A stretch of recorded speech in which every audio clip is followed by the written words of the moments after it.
masih tinggi ya di Indonesia. Mungkin sebelumnya akan saya menyampaikan, sebenarnya untuk fokus dari regulator sendiri adalah yang pasti keselamatan. Yang pertama adalah kami sebagai regulator, terutama di Direktorat Jenderal Perhubungan Darat, kita mengatur terkait keselamatan. Yang kedua mungkin terkait efisiensi, bonusnya lah ibaratnya dengan kita keselamatan. Mungkin namanya keselamatan itu adalah investasi yang saya yakin tidak murah, investasi yang lumayan, kalau kita bilang lumayan agak mahal ya. Namun ke depan dengan adanya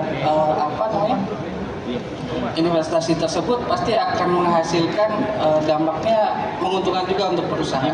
Misalkan seperti dengan investasi yang baik terkait keselamatan, karena misalnya terjadi insiden atau kecelakaan di jalan yang tidak diharapkan, kosnya pasti akan lebih membengkak lagi, pasti akan lebih besar lagi.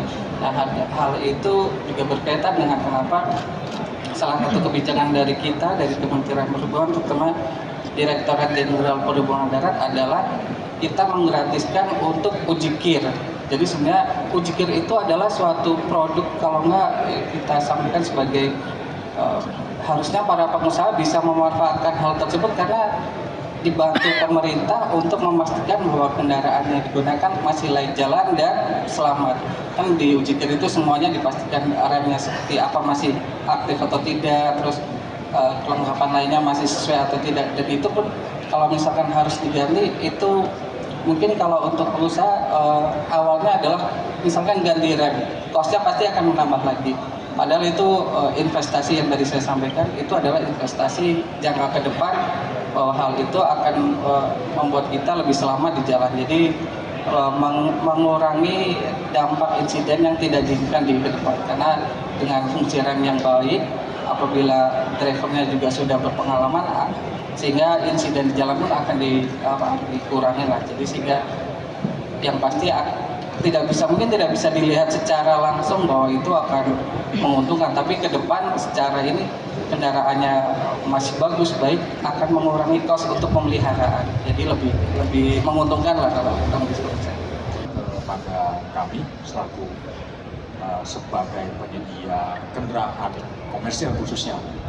Nah, menyambung tadi pernyataan dari Pak Adrian, bahwasanya bisa menghematkan kos yang terjadi kalau misalnya usia kendaraan masih muda. Itu merupakan salah satu target kita juga, bahwasanya para pengusaha ini kan selalu mencari the lowest cost ya untuk menjalankan usaha. Itu sama-sama kita setuju. Nah, di sisi ini kalau kendaraan makin muda, semakin muda, biasanya perawatan juga semakin kecil. Artinya dari sisi keselamatan juga masih bisa kita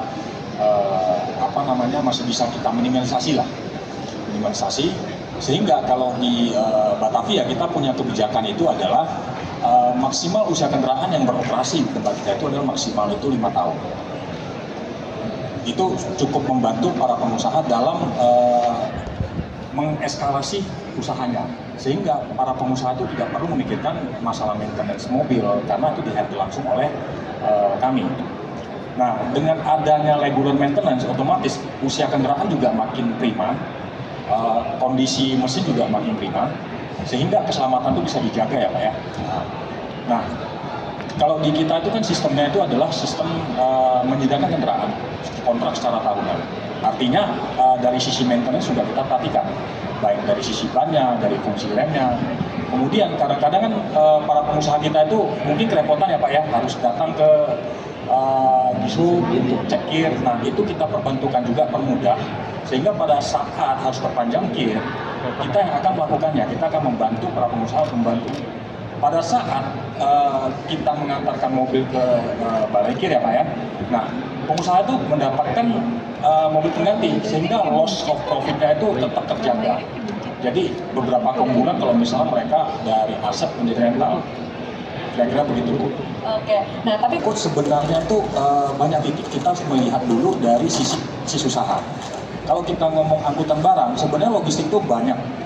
Salah satunya ada logistik FMCG yang mengangkut barang-barang yang tetap seperti barang-barang kebutuhan rumah tangga, atau ada pun e-commerce. Nah, kalau cerita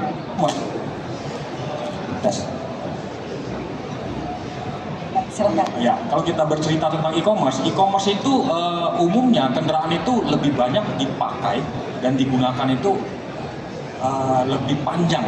Artinya begini, mereka membutuhkan lead time yang sangat ketat untuk pengantaran barang dari vendor sampai ke end user. Nah, di situ harus memerlukan beberapa perawatan khusus. Nah, di sini kita bisa meminimize cost, yang dalam arti kata kutip tadi bocor, itu adalah pengusaha nggak usah pusing. Artinya karena dari sisi maintenance sudah terkalkulasi di biaya sewa segala macam, otomatis di situ kita sudah melakukan regular maintenance. Jadi dari OPEX dari CAPEX menjadi OPEX, sehingga pengusaha tidak perlu memikirkan, oh sekarang ini saya bisnisnya lagi turun nih, jadi tunggu deh bulan depan baru saya maintenance. Nah, mereka nggak perlu khawatir masalah itu lagi. Jadi tinggal mereka menggunakan semua kendaraan itu dengan kondisi yang prima. Nah, itu salah satu kebocoran yang paling utama sih sebenarnya. Itu bisa kita minimalisasi.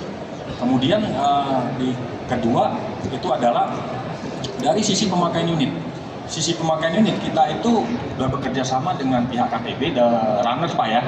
Nah, di situ ada telematiknya.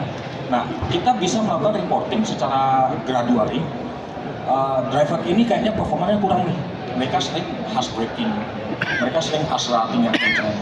Nah, di situ kita bisa memberikan laporan yang cukup lengkap bersama dengan KTB. Nah, dari situ kita evaluasi sehingga sisi keselamatan itu bisa kita minimalisasi semaksimal mungkin. Itu sih, Bu. Oke.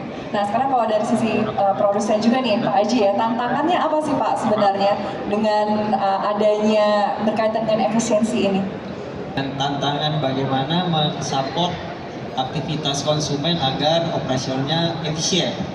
Jadi yang pertama pastinya tadi disampaikan oleh Pak Butar, operasional pengusaha logistik ini dia nggak kenal waktu nih. Mungkin 24 jam ya Pak, harus ready Pak.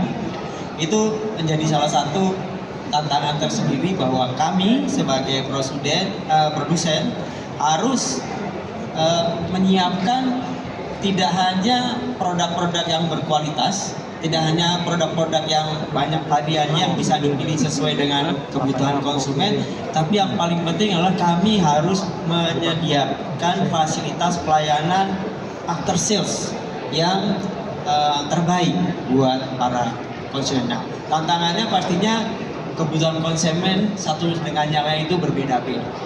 Nah, strategi kami untuk menyiasati tantangan ini tentunya kami menyediakan fasilitas after sales yang beraneka macam, beragam, yang dapat disesuaikan dengan kebutuhan para konsumen.